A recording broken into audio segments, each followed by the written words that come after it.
मैंने यहाँ पर कम से कम 3-4 मीटिंगें की है 19 तारीख से,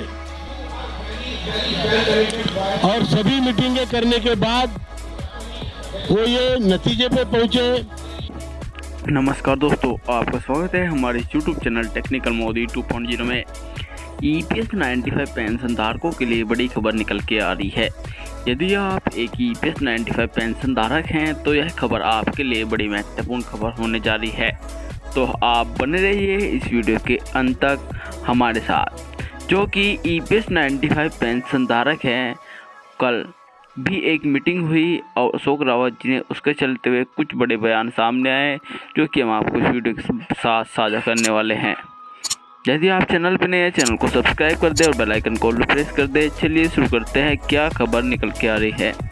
EPS 95 पेंशन धारकों द्वारा जो कि हाल ही में एक बड़ी घोषणा की गई है। जानिए इस रिपोर्ट के माध्यम से क्या कहा है अशोक रावत जी ने, और जो कि हाल ही में आपको एक और बड़ा आंदोलन देखने को मिलेगा।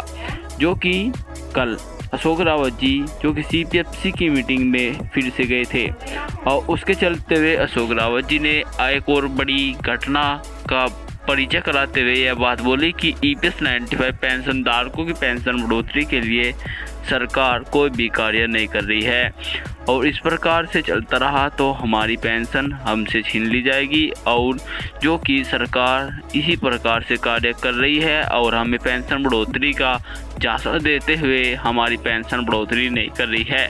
और क्या कहा अशोक रावत जी ने, जानिए इस रिपोर्ट के माध्यम से।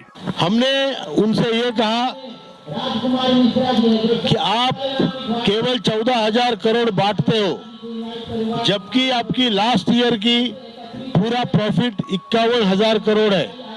इस बार वो 60,000 करोड़ से ऊपर जाएगा।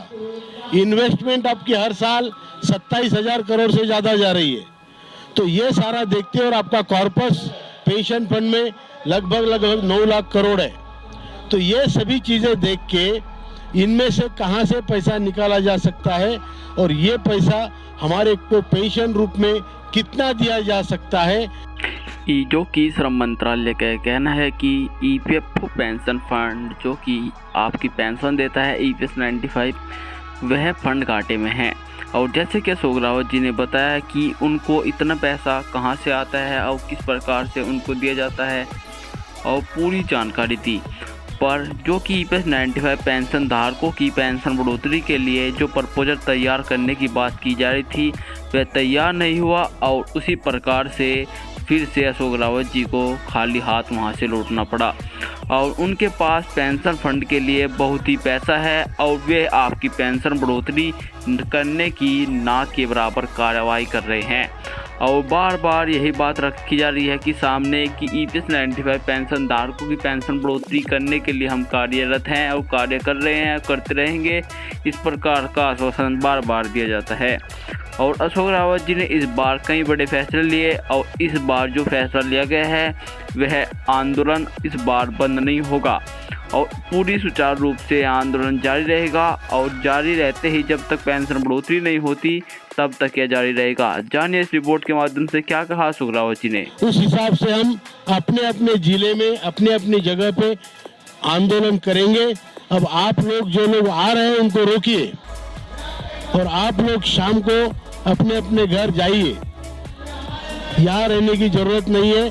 हम लोग भी वापस जा रहे हैं, लेकिन हम वापस इसलिए आ रहे हैं कि हमें आकर यहाँ कुछ काम करना है। इतना ही कहता हूँ। आप लोगों का बहुत बहुत धन्यवाद। आपने जो बहादुरी दिखाई, यहाँ तक आए, और मीडिया के सभी भाइयों को, सोशल मीडिया के हमारे सभी भाइयों को मैं बहुत बहुत वंदन करता हूँ, नमन करता हूँ। और ये जानकारी आपको कैसी लगी कमेंट बॉक्स में बताएं। मैं मिलता हूँ एक और नई और बड़ी ताज़ी खबर के साथ। जय हिंद, जय भारत।